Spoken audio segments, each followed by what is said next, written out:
So good evening. For those who are present by live streaming, just a short announcement that this is the guided meditation on Wednesday evenings, Chithurst Buddhist Monastery. And we start with a short chanting, and if you have the dark brown books, you can go to page 18, and we just do the first part of the evening chanting in Pali until Namo Tassa. Okay, so I light the candles first and then we proceed.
Yo so bhagava arahang sama sambuddho swakato yena bhagavata dhammo supatipanno yassa bhagavato sāvaka sangho Dhamayam bhagavantang sadhammam sasangham imehi sakarehi attaraham aropitehi abhipujayama sadhuno bhante bhagava suchira parini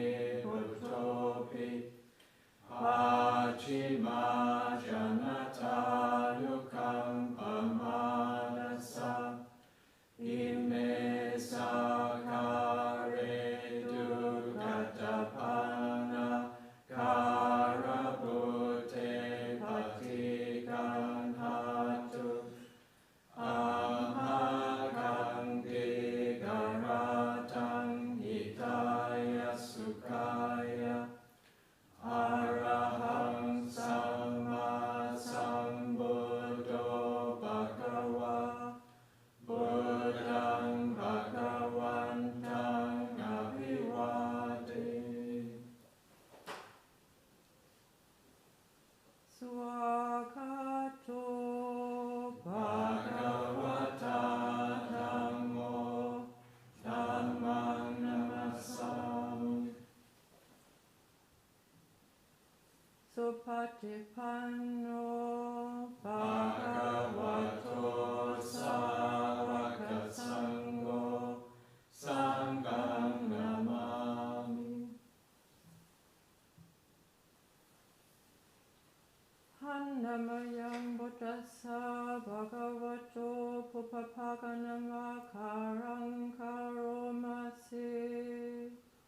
Namo tassa bhagavato arahato samma sambuddhassa. Namo tassa bhagavato arahato samma sambuddhassa. Namo tassa bhagavato arahato samma sambuddhassa.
So meditation is supposed to make our life more easy, direct, bring it back to this moment. But if it comes to live streaming, it's a lot of preparation and trying to find the right angle. But it's good that we can do that. And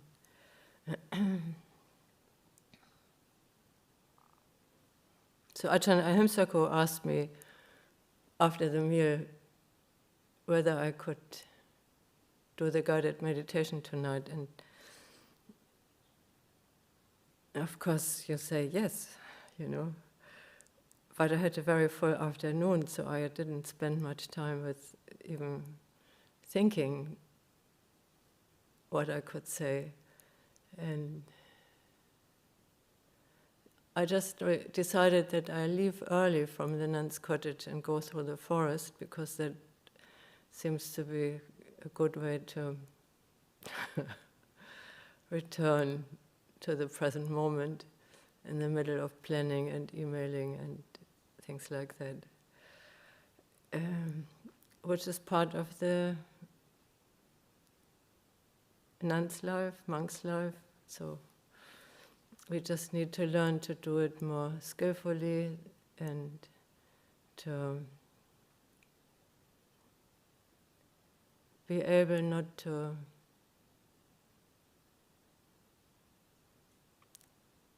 hold on to the activation, which is, which this kind of doing is bringing up in the mind and in the body. And so I would like to use this meditation to reflect on how we can calm down, how we can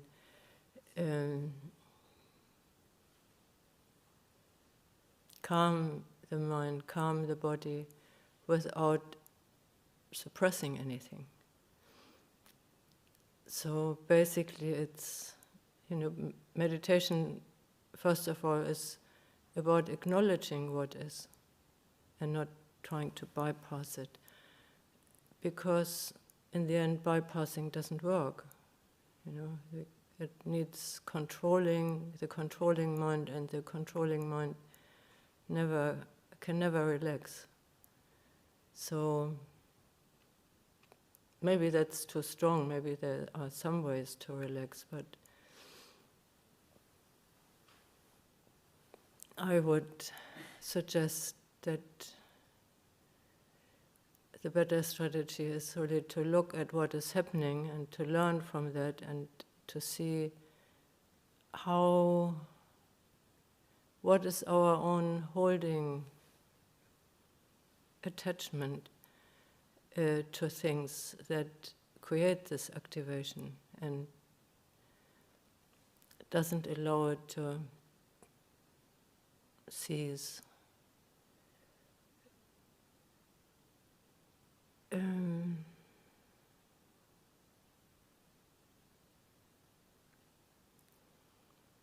So you may have expected that the most simple way is to come to the breath, to the present in-breath and out-breath. And that means to come to the body, so we can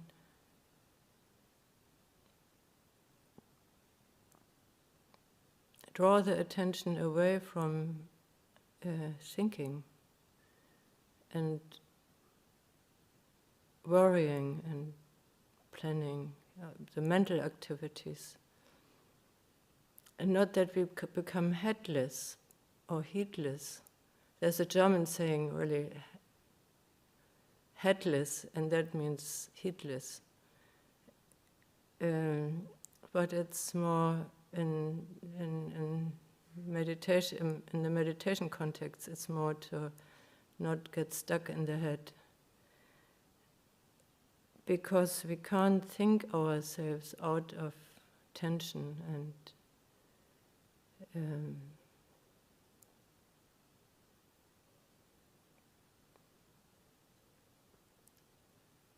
activation. So the breath is always there, whether we notice or not, but we can draw the attention really away from the senses which lead us outwards. So even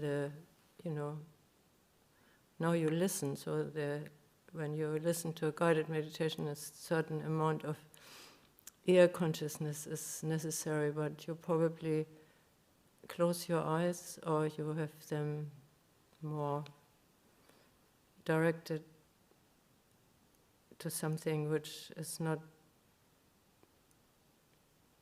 needing your attention, so just, in front of yourself on the floor or something like that.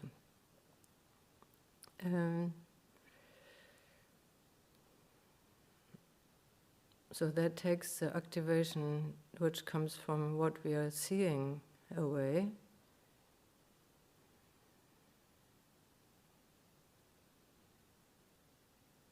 And the breath is just wonderfully steady presence.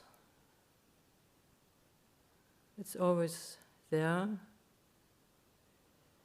and we can be conscious of it, aware of it, unless we are asleep.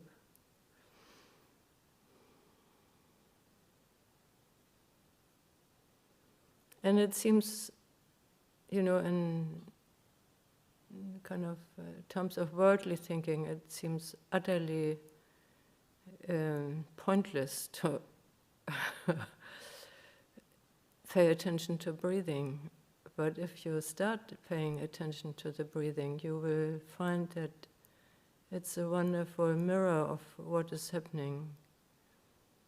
The breath reflects the tension, the breath reflects emotions, states of mind.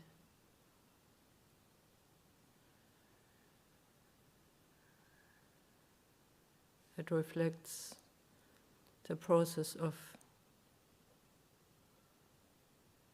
relaxation and opening to what is.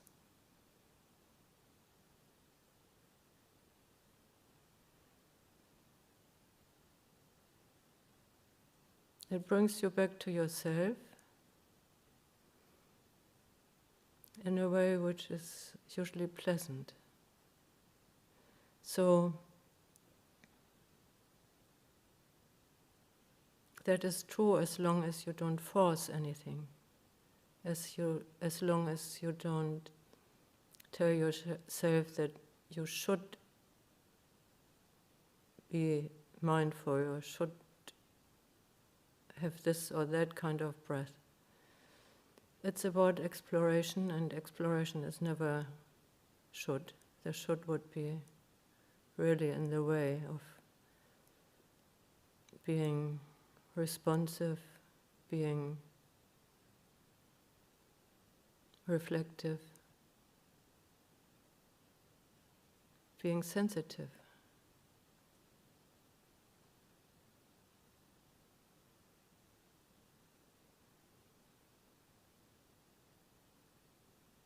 So sensitive to the in-breath, to the breathing in and the breathing out.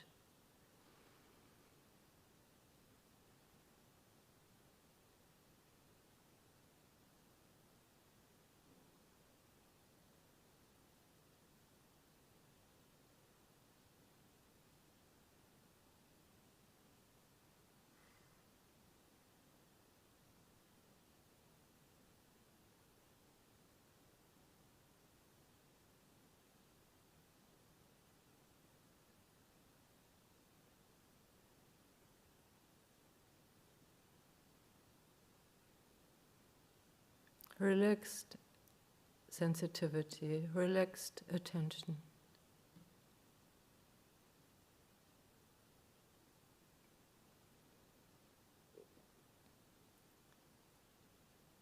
The more relaxed you can be, the less willfulness is creeping in, the less control to have the breath this way or that way. We may think we need to breathe in really deep and breathe out really deep and have a gap in between or not. All these ideas are mental ideas, concepts, and they get into the way of allowing the breath just to take its own course.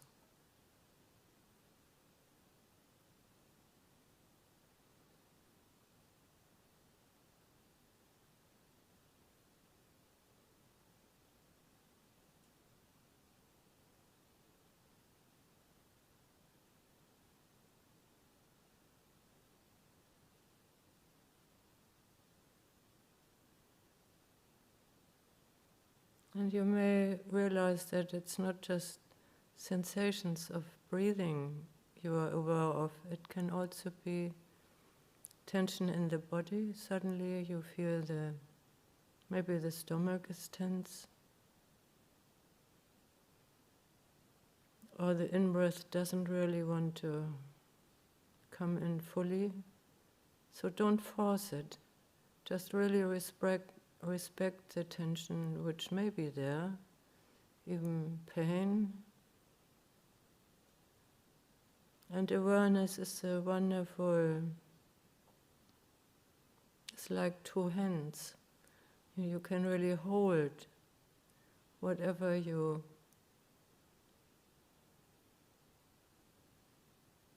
are feeling, or wherever there is tension, wherever there is pain or some kind of blockage, just imagine the awareness is like two hands which very, let's say lovingly hold that area. Don't try to force the breath through it, or don't try to get rid of whatever you think shouldn't be there. It should be there because it's the result of something.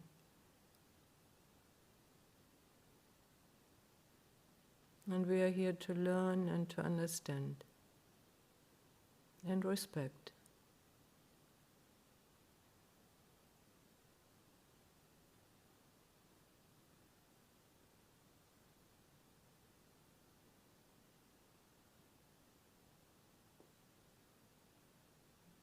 We can also say we gently breathe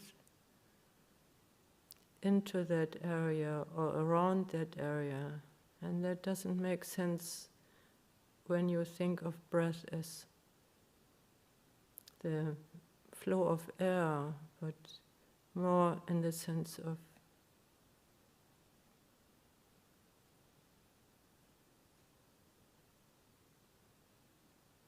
energy, the flow of embodied energy.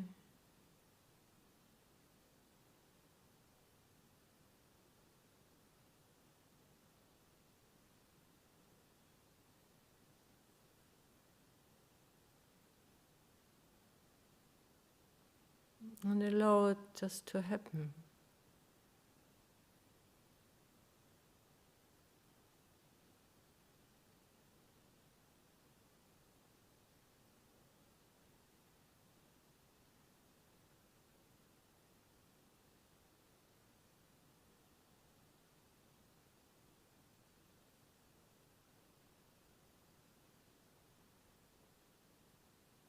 And you may notice that when you allow the breath to flow through areas which may be tense and uncomfortable, there's a softening sooner or later.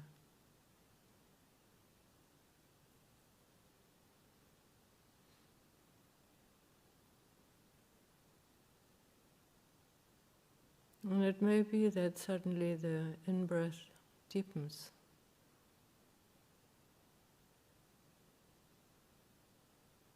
That something is opening which allows the breath to flow more freely, more deeply.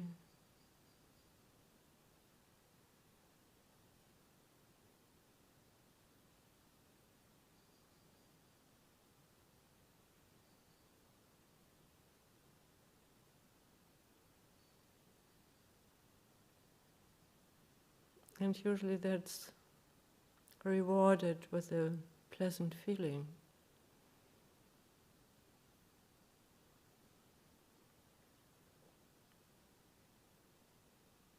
So that's a positive feedback.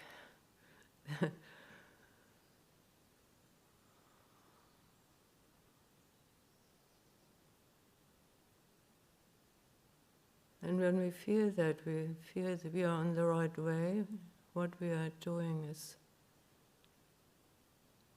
having a good effect, and that helps us to keep going.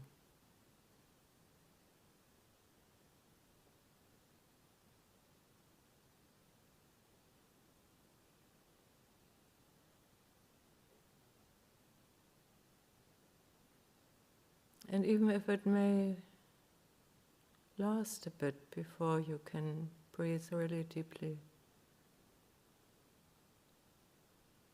just the softness of the awareness, the falling away of self-criticism,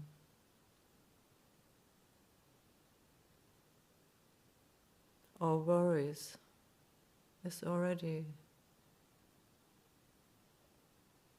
something pleasant.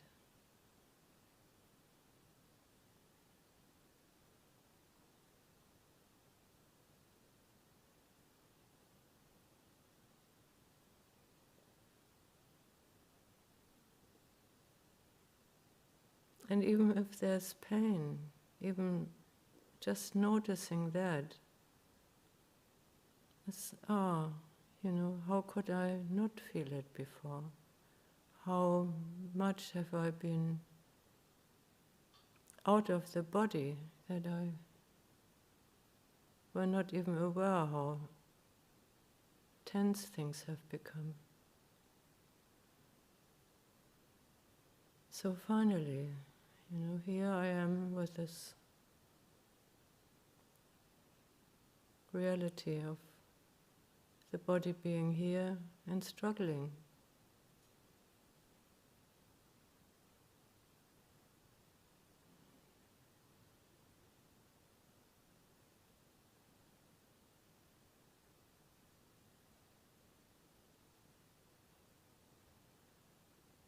And you can help to release that struggle by, when you breathe out, really allow the weight of the body to flow down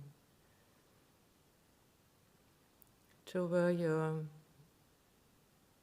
sitting bones kind of touch the zafu or the chair.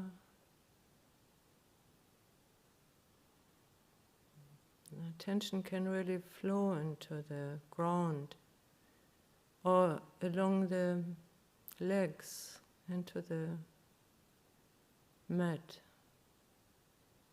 wherever your body is touching, the chair, the mat, the ground.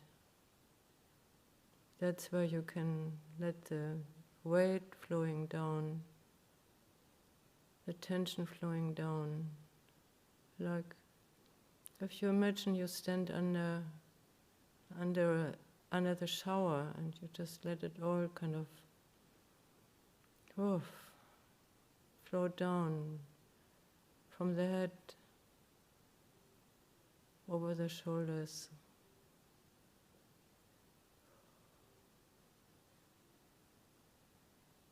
The whole body.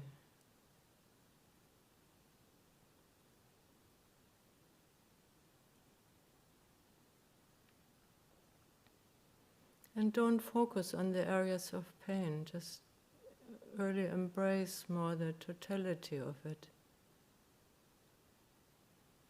And the image or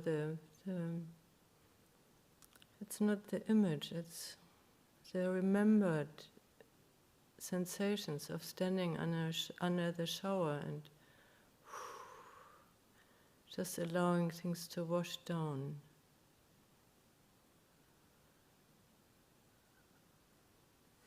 Can open something in your skin.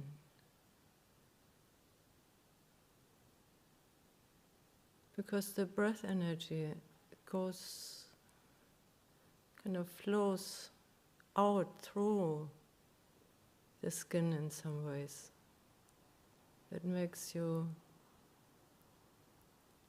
more aware of the skin and kind of even the area around your skin.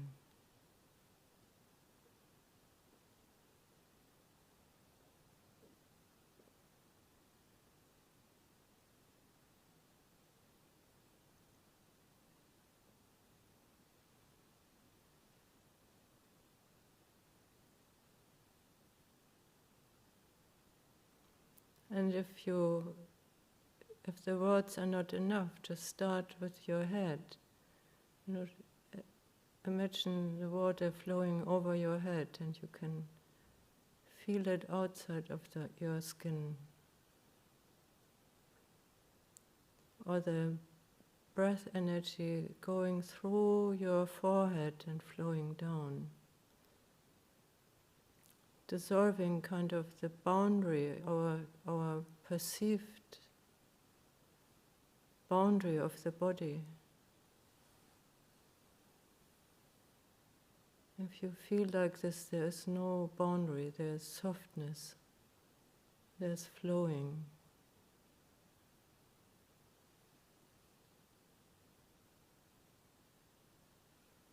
There's transparency.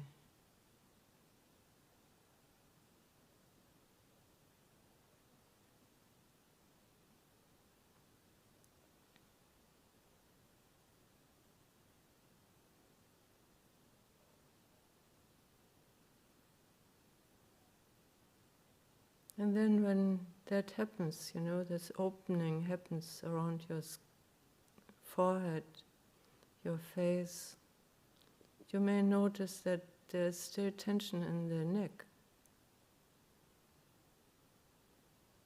Right.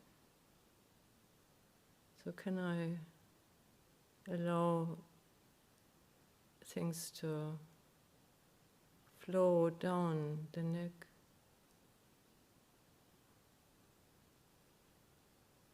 down the vertebrae, down the spine.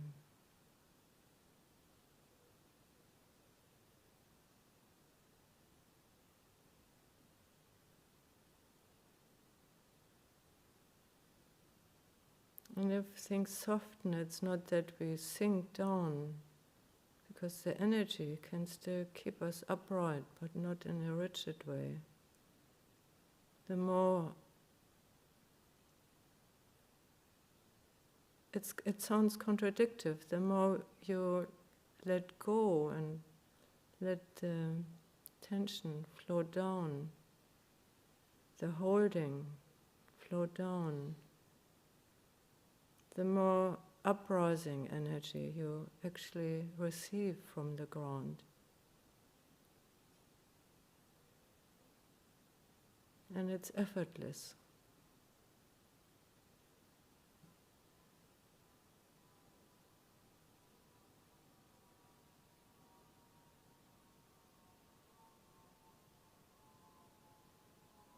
Once you notice it, you can allow that to happen.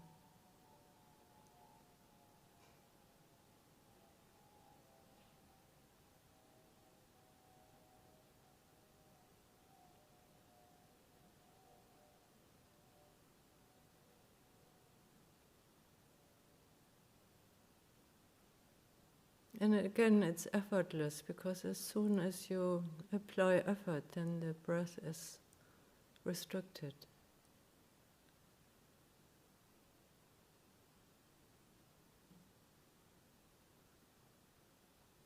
I just leave you for a while with that exploration.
So, wherever you are with your gentle massaging of the body,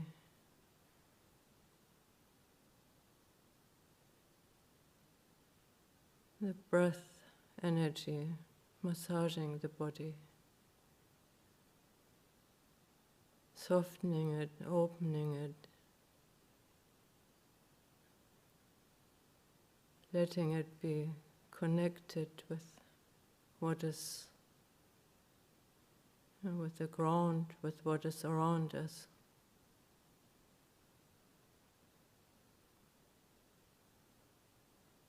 Just notice really the joy of that.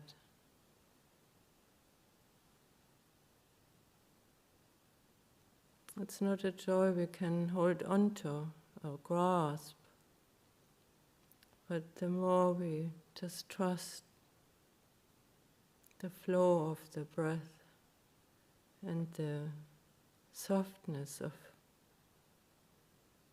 our attention,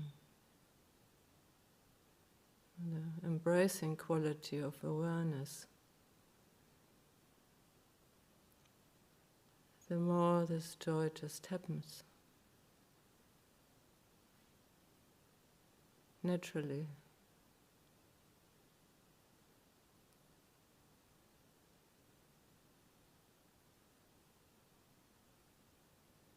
And I would say that we can really acknowledge that as something we can do for ourselves.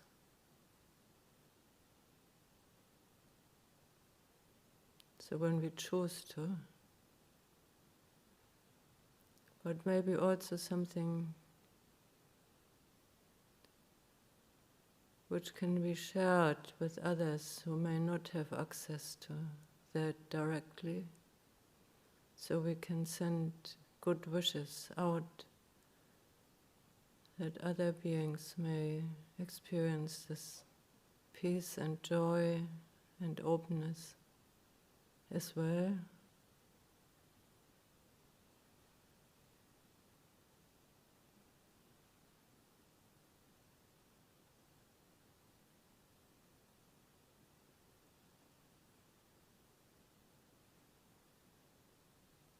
We can breathe. We can use the out-breath to share out this joy. So it's not necessarily the outer space, but more, you can imagine your family, you can imagine friends, you can imagine people who are in difficulties. Our heart can really open to these worlds, and we can let our good wishes flow out through this inner space of the heart.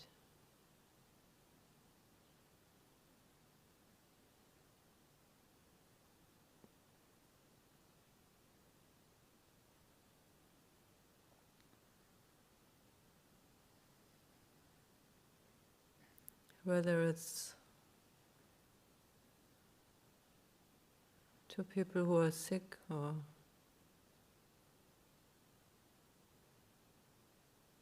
in war,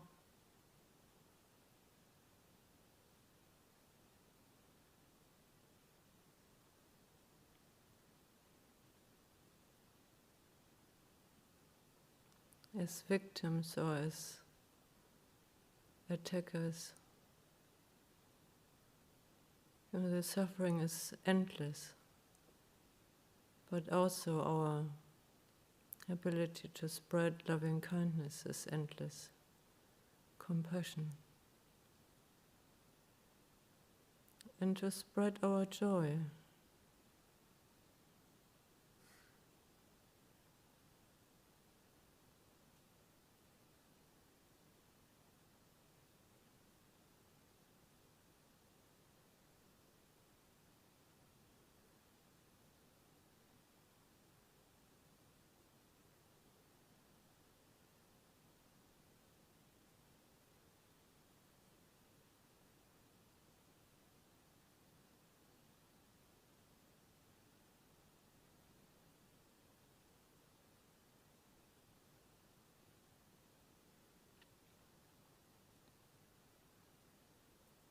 In the end, we are all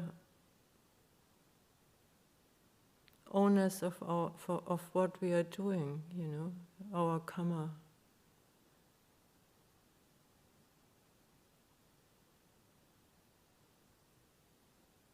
And as it says in one of our chantings, we inherit its results.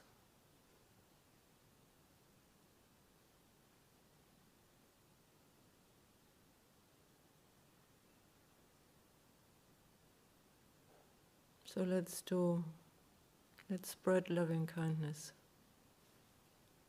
Let's spread compassion.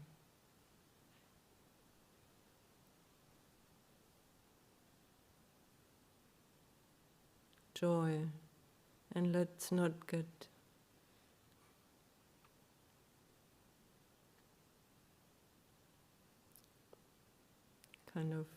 not develop ill will against anybody.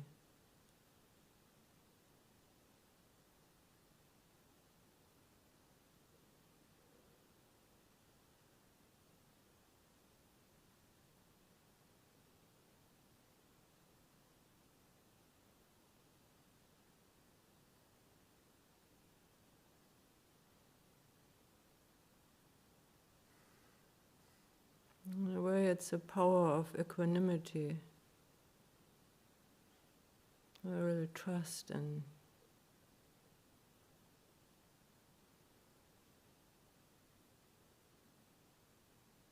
that good actions lead to good results. And as long as people can't understand that,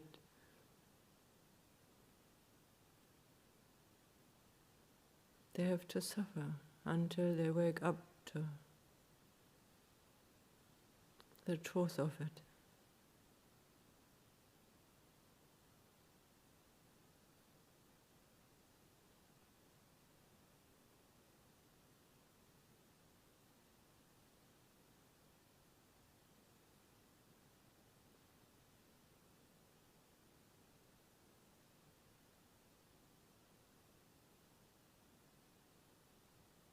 In a way, it comes back to compassion when you see that people haven't been waking up to the truth.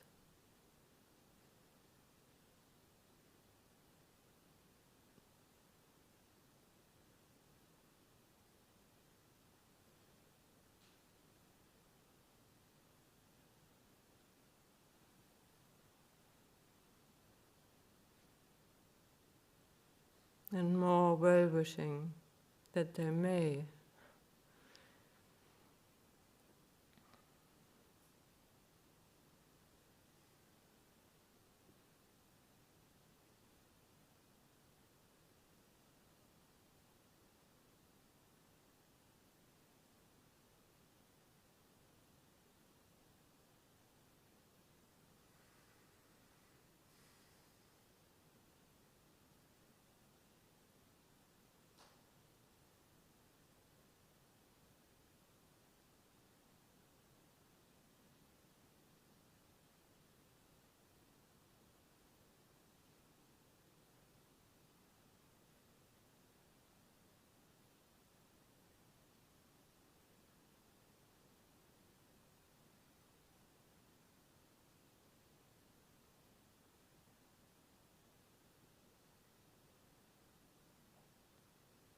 And make sure that your well-wishing is not getting willful, because you could feel it directly in the tension which arises in the body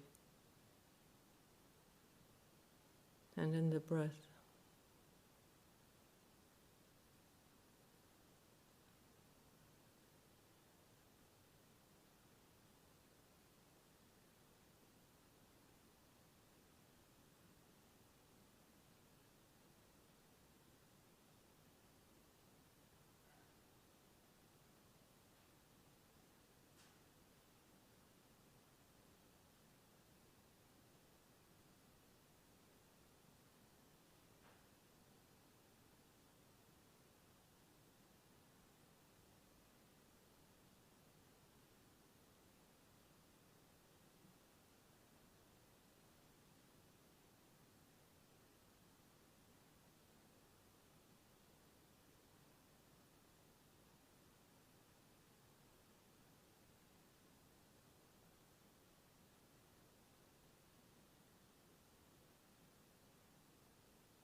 Thank you.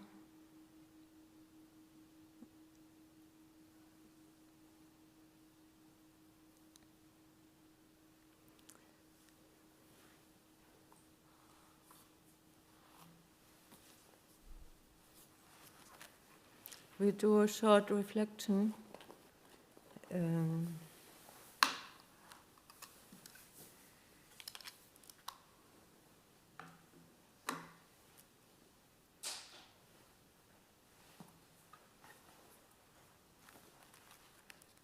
I think it's page 43. So fusion with the divine abidings. So basically it's the chanting version of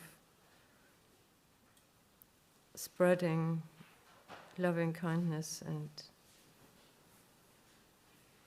compassion, sympathetic joy and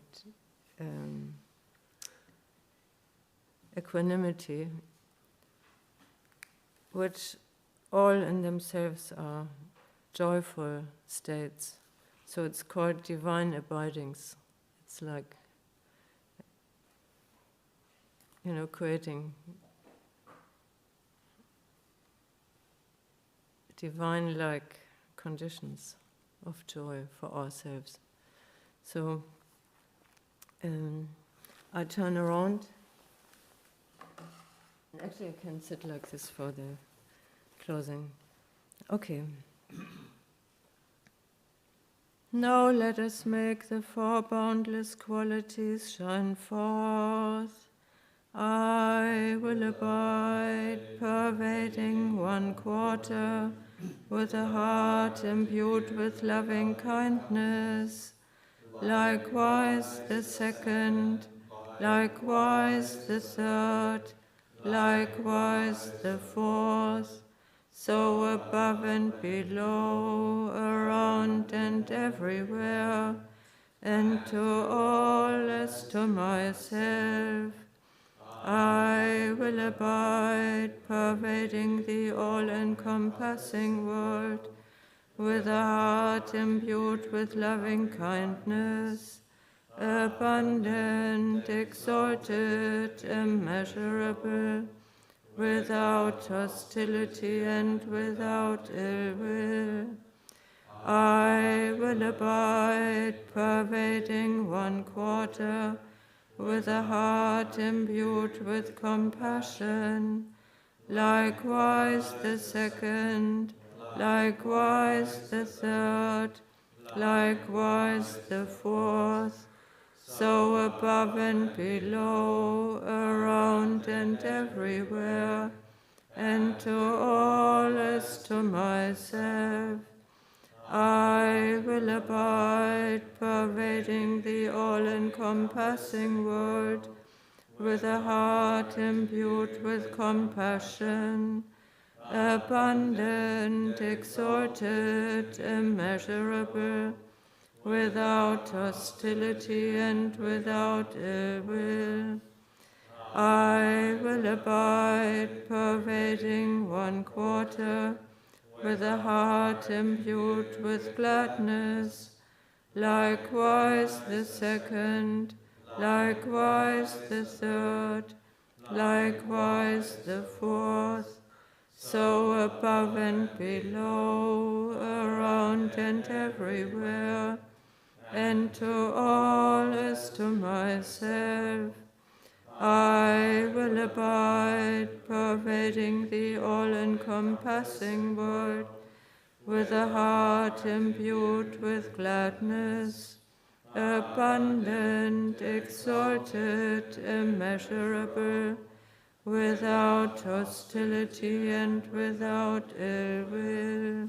I will abide, pervading 1/4, with a heart imbued with equanimity. Likewise the second, likewise the third, likewise the fourth, so above and below, around and everywhere, and to all as to myself. I will abide, pervading the all-encompassing world, with a heart imbued with equanimity, abundant, exalted, immeasurable, without hostility and without ill will.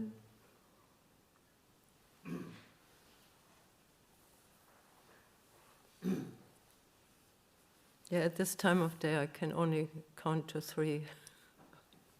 So you helped me with the 4th. We do the closing chant in Pali.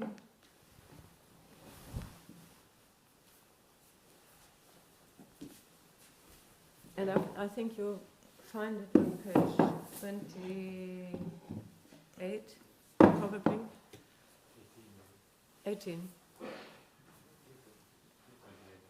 Anyway, you find it. I can have a look.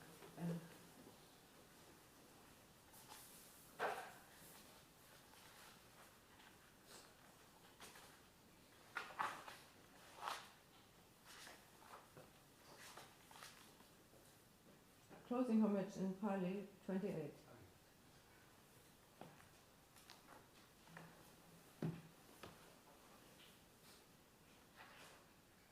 Arahang Samma Sambuddho Bhagava Buddhang Bhagavantang Abhivade